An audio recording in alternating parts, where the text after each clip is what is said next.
भारत में जन्मे गुलाम मोहम्मद बख्श भट्ट गामा पहलवान के नाम से मशहूर हुए।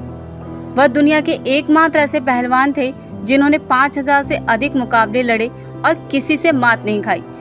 तो चलिए जानते हैं भारत के इस गौरव के बारे में। गामा का जन्म 22 मई 1878 को अमृतसर में हुआ था। इनके बचपन का नाम गुलाम मोहम्मद बख्श भट्ट था। उन्होंने शुरुआत में कुश्ती के दाव पेच पंजाब के मशहूर पहलवान माधो सिंह से सीखे थे। साल 1947 से पहले तक गामा पहलवान ने भारत का नाम पूरी दुनिया में ऊंचा कर दिया था। गामा अपने 52 साल के करियर में कभी कोई मुकाबला नहीं हारे। अगर बात की जाए उनके खान पान की, तो वह डाइट में 6 देसी चिकन, 10 लीटर दूध, आधा किलो घी, बादाम का शरबत और 100 रोटी लिया करते थे और रोज 15 घंटे प्रैक्टिस करते थे। वह हर दिन 3000 बैठक और 1500 दंड किया करते थे।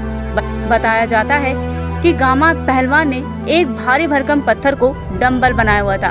इसके अलावा वो रोज अपने गले से 54 किलो का पत्थर बांधकर 1 किलोमीटर से ज्यादा तक भागा करते थे। गामा केवल 5 फुट 7 इंच के थे और उनका वजन लगभग 250 पाउंड, जो लगभग 115 किलोग्राम था। यही नहीं, भारत के बड़ौदा के सयाजी बाग में बने एक संग्रहालय के शिलालेख में विशाल पत्थर है जो तकरीबन 1200 किलो का है। माना जाता है कि 22 साल की उम्र में वह इसे अपने सीने तक उठाकर काफी दूर तक घूमे थे। वह अपने जीवन में अजय रहे।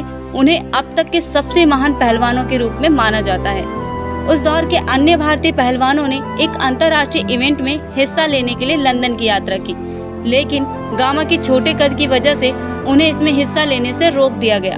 गुस्सा होकर गामा पहलवान ने एक खुली चुनौती दे दी कि वह किसी भी भार के 3 पहलवानों को 30 मिनट में हरा सकते हैं। हालांकि किसी ने भी उनकी बात को गंभीरता से नहीं लिया।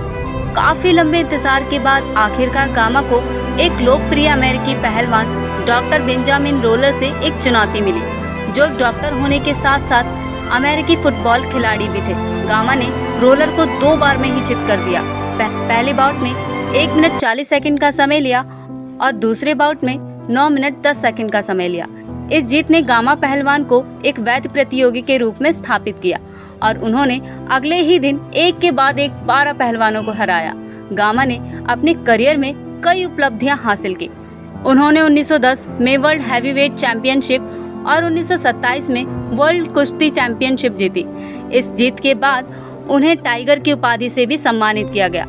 कहते हैं गामा ने मार्शल आर्ट आर्टिस्ट दिग्गज ब्रूस ली को भी चुनौती दी थी, लेकिन ब्रूस ली जब उनसे मिलने गए तो वह उनकी हैवी डाइट और एक्सरसाइजेस को देखकर काफी प्रभावित हुए और उन्होंने गामा से द कैट स्टैच सीखी। गामा को अपने जीवन के आखिरी दिनों में काफी मुश्किलों का सामना करना पड़ा। भारत विभाजन के बाद वे लाहौर चले गए। उन्हें सरकार से भी कुछ खास सहयोग नहीं मिला। गरीबी के कारण उन्हें अपने मेडल तक बेचने पड़ गए।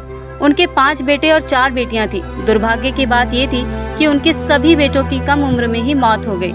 23 मई साल 1960 में 82 वर्ष की उम्र में लंबी बीमारी के बाद गामा पहलवान जी का देहांत हो गया।